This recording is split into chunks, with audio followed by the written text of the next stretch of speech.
Welcome to Baz Travels. After driving 14,826 kilometers through 24 states and Washington, D.C., I've seen rocket launches to the Grand Canyon and Hoover Dam. I've explored Route 66, ghost towns, deserts, snow, and beaches on both coasts. From Vegas casinos to Alcatraz, the White House to Hollywood. Join me for a journey of the ordinary and the extraordinary. Loading destination. Simulation starting in 3, 2, 1.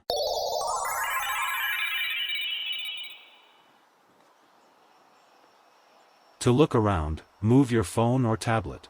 Click and drag if on a computer or move your head if using a VR headset. Please like and subscribe.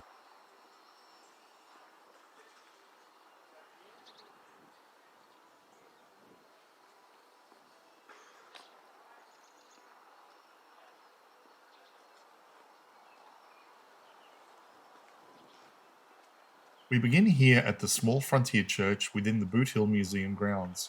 In a town that grew as quickly as Dodge City did, buildings often went up fast and served immediate needs. Our church, however, represented something different. It suggested permanence. It suggested intention. Frontier churches were rarely elaborate.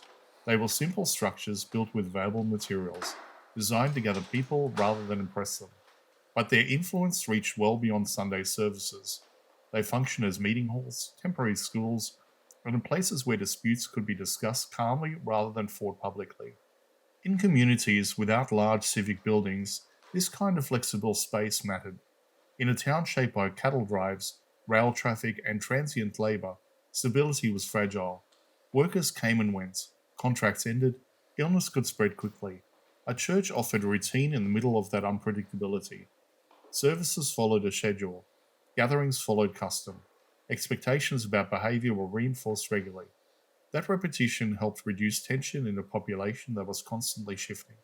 It also provided a shared moral language. In places where formal institutions were still developing, that mattered. Law enforcement could manage disorder, but it could not create trust. Churches helped build that trust by encouraging cooperation, responsibility, and mutual aid. They promoted ideas about restraints, accountability, and long-term thinking. For families especially, this space represented continuity. Weddings, funerals, and baptisms connected personal milestones to a wider community. In that sense, the church helped transform Dodge City from a temporary stop into a place where people could imagine staying, investing, and building a future.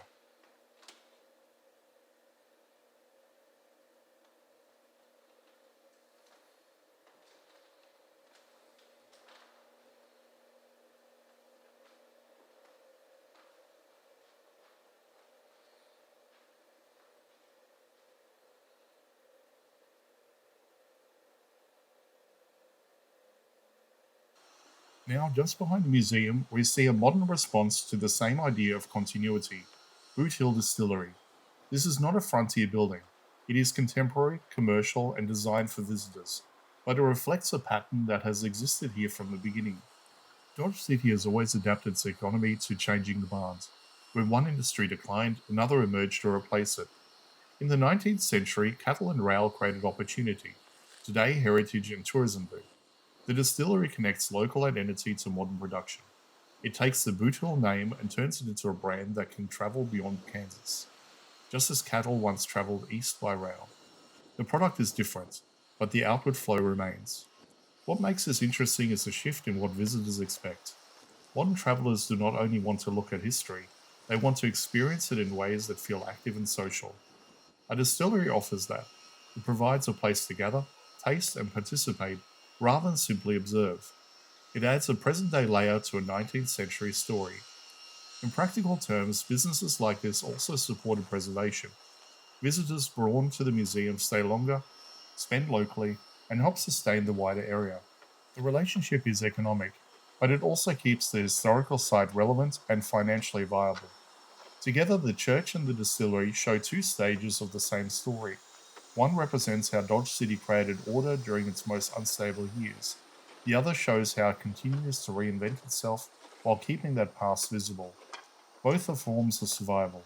Both are responses to change, and both explain why Dodge City is still here today.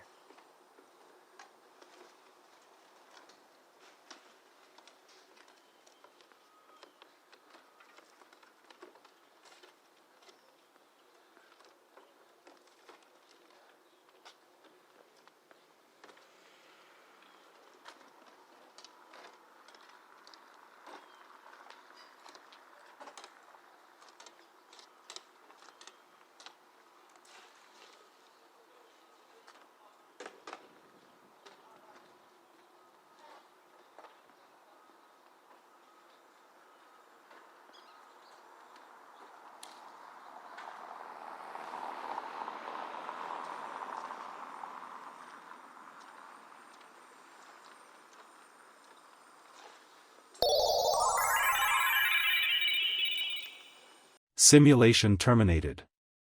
Please comment, like and subscribe.